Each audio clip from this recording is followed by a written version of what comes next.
ನಮಸ್ತೆ ಮಾಸ್ಟರ್ಸ್.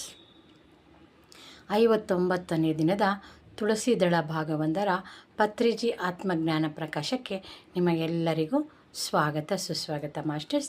ಈ ದಿನದ ಸಂದೇಶ ತೀರ್ಥಯಾತ್ರೆ ಅಂದರೆ ಪಾರಾಗುವುದು ಅಂತ.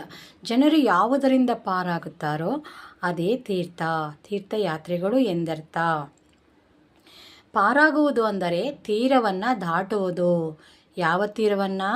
ತಾಪತ್ರಯ ಅನ್ನುವ ತೀರವನ್ನು ದಾಟಿ ತಾಪತ್ರಯ ರಹಿತ ಎನ್ನುವ ತೀರವನ್ನು ಸೇರಿಕೊಳ್ಳುವುದೇ ಪಾರಾಗುವುದು ಅಂದರೆ ತೀರ್ಥಯಾತ್ರೆ ಅಂತ ಅರ್ಥ. ಆಚೆ ಕಡೆಯ ತೀರವನ್ನು ಸೇರುವವರು ಮನುಷ್ಯರಲ್ಲಿ ಕೆಲವರು ಮಾತ್ರವೇ. ಇತರರು ತೀರದಲ್ಲಿಯೇ ಓಡಾಡ್ತಾ ಇರ್ತಾರೆ. ಆತ್ಮಜ್ಞಾನವನ್ನು ತಿಳಿಯೋ ಜನ ಸ್ವಲ್ಪ ಜನ, ಎಲ್ಲರೂ ತೀರದಲ್ಲೇ ಓಡಾಡ್ತಾ ಇರ್ತಾರೆ. ನಮ್ಗೆ ಯಾವ ಆತ್ಮಜ್ಞಾನ ಬೇಡ ಅಂತ ಹೇಳ್ತಾರೆ.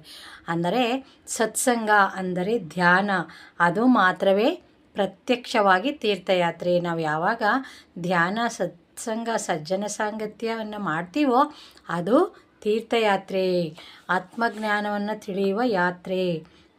ಸಜ್ಜನ ಸಾಂಗತ್ಯ, ಸದ್ಗ್ರಂಥ ಪಠನ ಇವೆರಡು ಪರೋಕ್ಷವಾಗಿ ತೀರ್ಥಯಾತ್ರೆಗಳು ಅಂತಲೇ ಅನ್ನಿಸ್ಕೊಳ್ತವೆ. ತೀರ್ಥಂಕರನು ಅಂದರೆ ತೀರ್ಥವನ್ನು ಸವಿದವನು ಅಂತ. ತೀರ್ಥಂಕರನು ಅಂದರೆ ಧ್ಯಾನದ ತೀರ್ಥವನ್ನು ಸವಿದವನು. ತೀರ್ಥಂಕರನು ಅಂದರೆ ಆಧ್ಯಾತ್ಮಿಕ ಅಧ್ಯಾಪಕನು. ತೀರ್ಥಂಕರ ಆದವನು ಆಧ್ಯಾತ್ಮಿಕ ಅಧ್ಯಾಪಕನಾಗ್ತಾನೆ. ಗೋತ್ರ ಅಂದರೆ ಕುಲ ಎಂದರ್ಥ.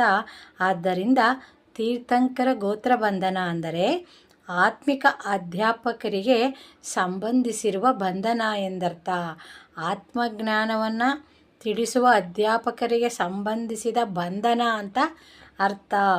ಆಧ್ಯಾತ್ಮಿಕತೆ ಎಲ್ಲ ಕಲಿತ ನಂತರ ಕೊನೆಗೆ ಇತರರಿಗೆ ಅದನ್ನೇ ಕಲಿಸುತ್ತೇವೆ ಮತ್ತು ಮತ್ತೆ ಹುಟ್ಟುತ್ತೇವೆ. ಅಂದರೆ ನಾವು ಸ್ವಯಮಾಗಿ ಮುಕ್ತ ಪುರುಷರಾದರೂ ಕೂಡ, ನಾವು ಆತ್ಮಜ್ಞಾನವನ್ನು ಎಲ್ಲ ತಿಳ್ಕೊಂಡ್ರೂ ಕೂಡ ಮುಕ್ತಿಯ ಕುರಿತು ಇತರರಿಗೆ ಕಲಿಸಬೇಕಾದುದು ನಮ್ಮ ಧರ್ಮ, ಕರ್ತವ್ಯ ಎನ್ನುವುದು ಉಳಿದಿರುತ್ತದೆ.